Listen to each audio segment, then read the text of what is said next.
last night my daughter had called me, and when she called me, she had a coworker on the phone, which kind of was shocking. It's something that my daughter doesn't usually do. So she was telling me that her coworker is currently going through a situation that I was recently going through. Her coworker has 6 children, and my daughter was saying how she was closer to my age. And with 6 kids and closer to my age, and 4 out of the 6 is grown, you was a teen mom. So she has a 24, her oldest son, 24. He might be 24 or 25. Then it's 23, 22, 19, and 14, all girls. Then her youngest is 6, her youngest son.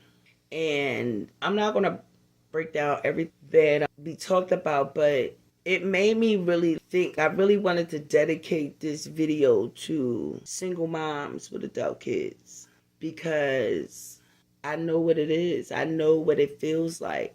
She was saying how it's to the point where her older 2 daughters are so disrespectful. Now, she only has a good relationship with her 22-year-old daughter and the baby boy. The 14-year-old is disrespectful. The 19-year-old is disrespectful. The 23-year-old is disrespectful. And she had to put the older son out a long time ago because he was disrespectful. And because sometimes I think people don't understand what it really is to be a teen single mom. As a teen parent, you got to be the mother and the father.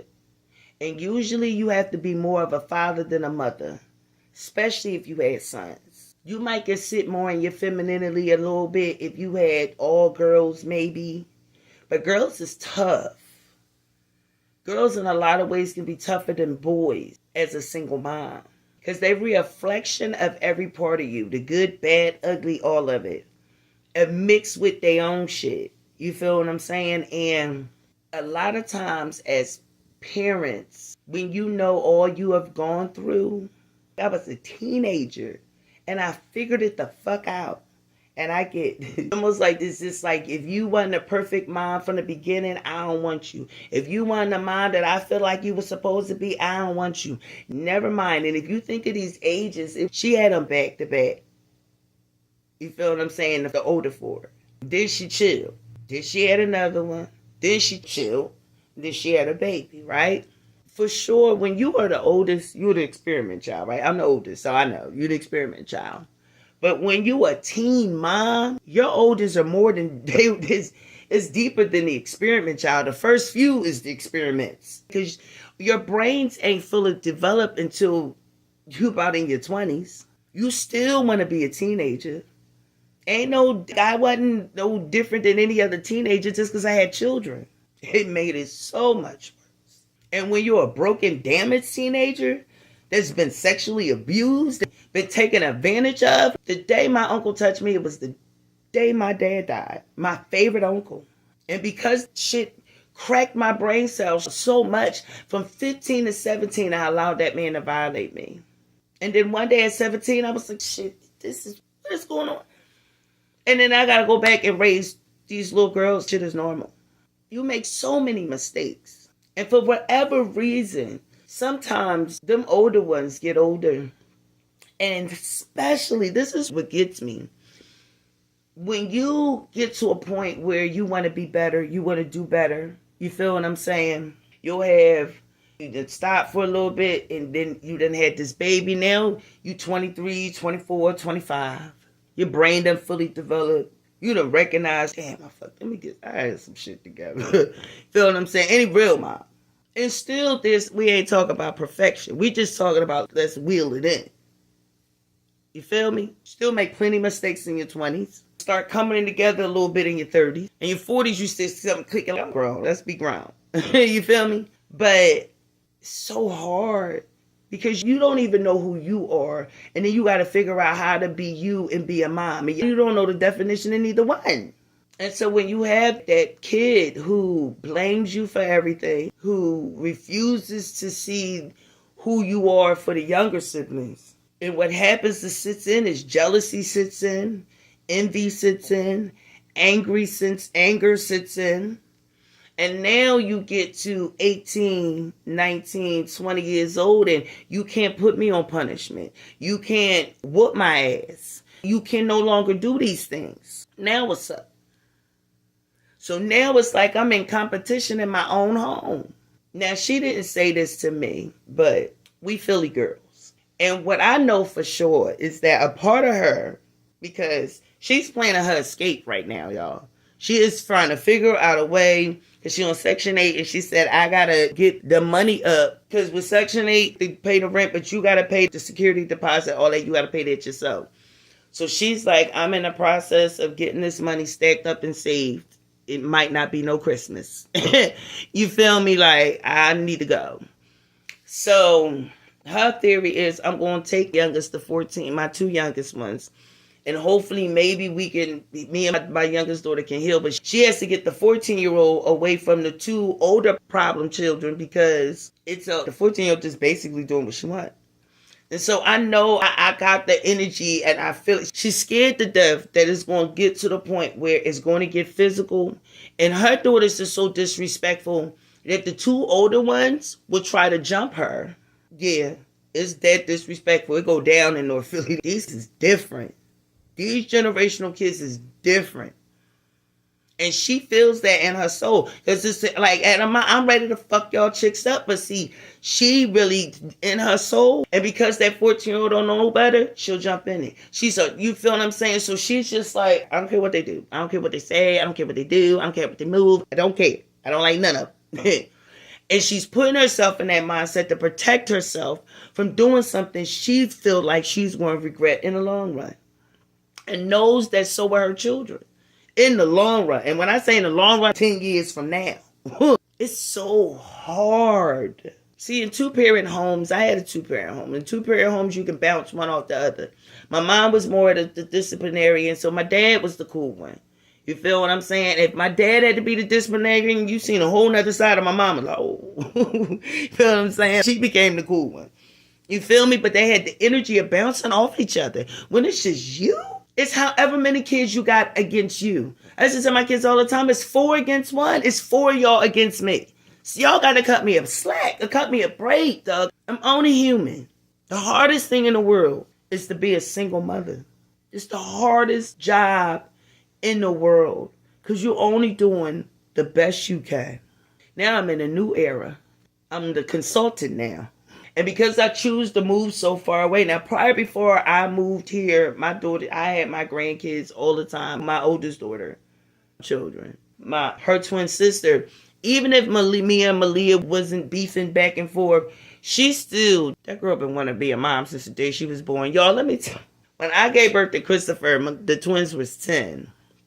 It was the greatest day of Malia's life. Do you understand me? When I came home with her little brother, oh no, honey. She would get out of school and she'd be telling her friend, I gotta hurry up and get home. I gotta go get my little brother. And they looking at her like, get your little brother.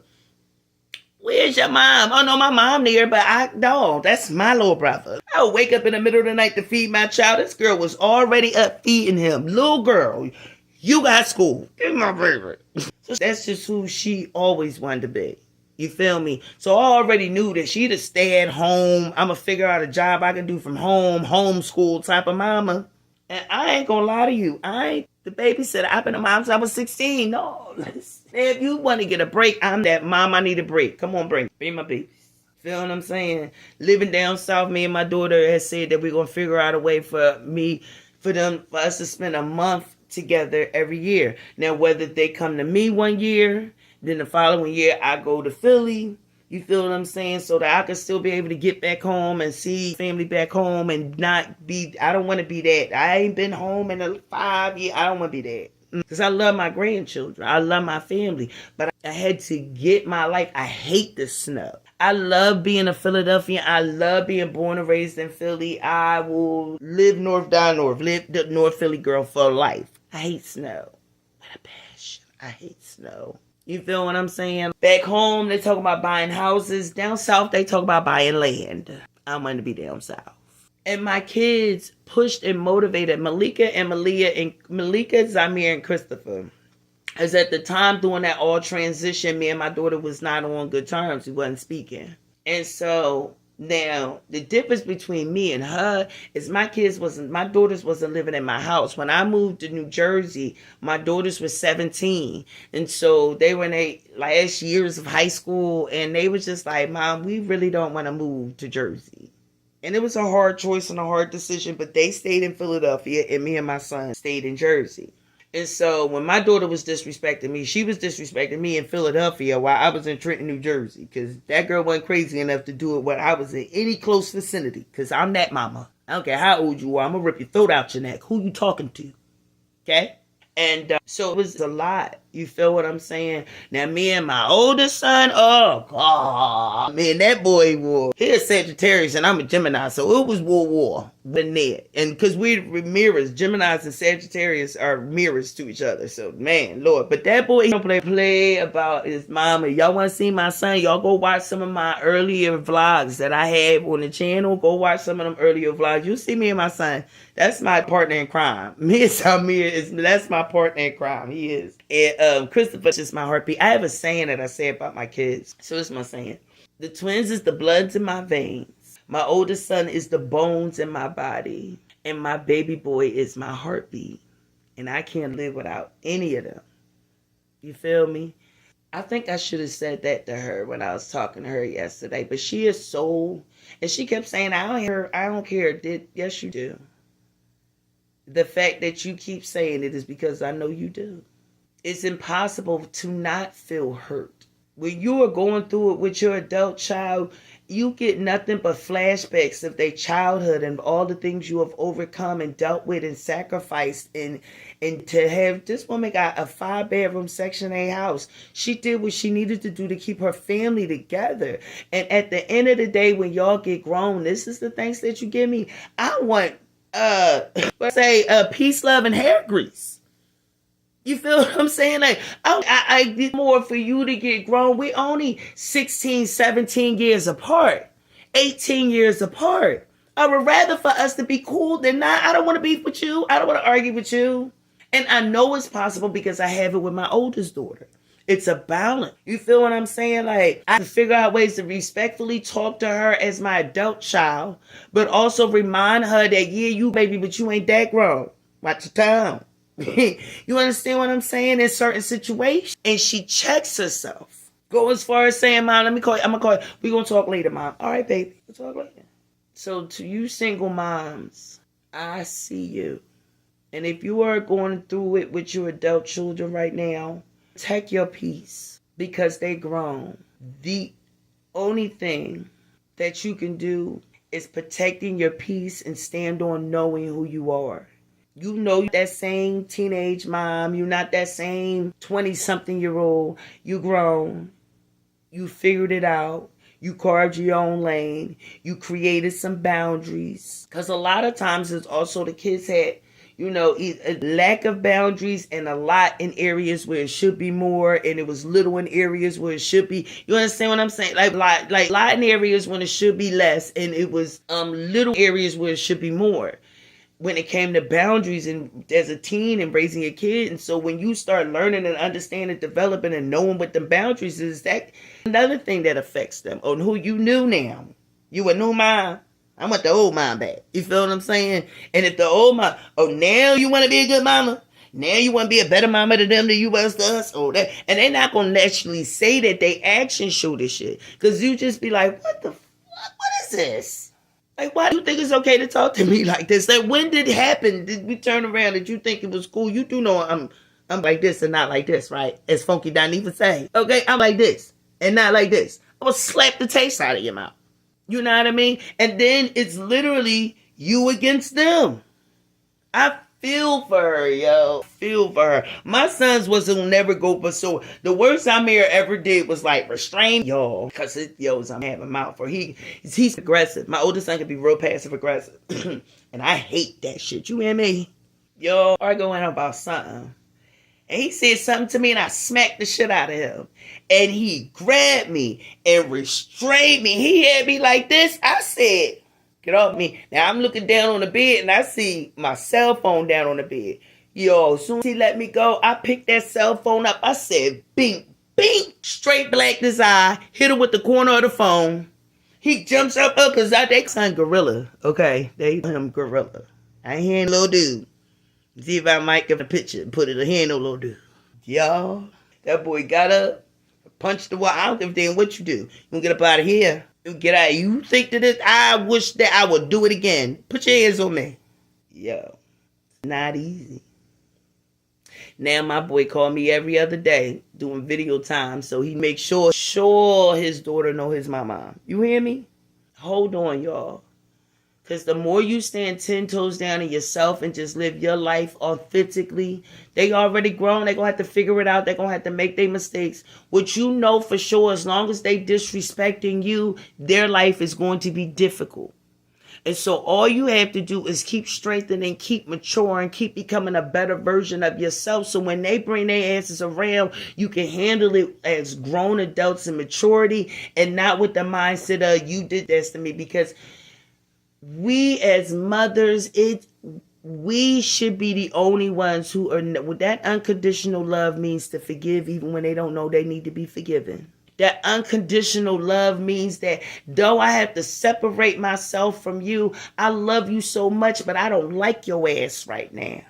And since I don't like you right now, I'm going to come over here and I'm going to let you be over there. And when you ready to come and talk to me respectfully, I'll be here to hear what you got to say. But until that day, I kept telling everybody in my family, I don't want to talk to Malia until she's sitting in front of a therapist. When the truth is, all I needed was some respect in your tone. But now what I never understood is why you don't think you can say what you need to say without disrespecting me to the ultimate level. I ain't got to agree with you and to be like, but that's what happens, you know? And find a group of people you can talk to and do your statistics. I used to be like, well, 3 out of 4 ain't bad. If I was going through it with 2 of my kids, I'd be like, well, I'm a 2 for 2 right now. If it happened to be 3 of my kids, I go internal. If I'm beefing with my kids because I'm bipolar. And so if I realize I'm having things going with it, I then go and get internal and find out what's going on. Is it something I need to adjust? You feel what I'm saying? Because I'm not perfect. Surprise, surprise. I don't know why people say that so much. Why we say that so much. That I'm not perfect like anybody is. There's not one perfect person anywhere in this world. And the person that's walking around talking about they perfect, they are the most they the most damaged. I would get away from them. They about to break, explode. Real shit. But yeah, y'all. They're a single mom. It's gonna be okay. Just hold on. And stay 10 toes down on who you are today. I love you, butterflies. Nothing in life is happening to you, my loves, but everything, and I do mean everything, it's happening for you, and it's happening for your greatness. If you are not a part of the Butterfly Squad, I need you to hit that subscribe button right, okay? If you enjoyed this video and it touched you in any kind of way, I need you to hit that like button. My likes is real low. It's real low, okay? Real. I love you guys so very much. And I see y'all back here. I think about going live today, y'all. So, yeah. I'm about going live sometime today. I'm in here doing my diamond painting and, you know, to talk a little bit about, you know, feeling right now. Like, did I feel my body is going through with this fast? So, yeah, I'm about going live today. So, y'all let me know in the chat. You feel what I'm saying? You know, I'm going to go live. I mean, but anyway, but I'm just giving y'all heads up. Okay? So, sure you hit that bell icon so you be notified when I go live. Okay, boo? I love you guys so very much.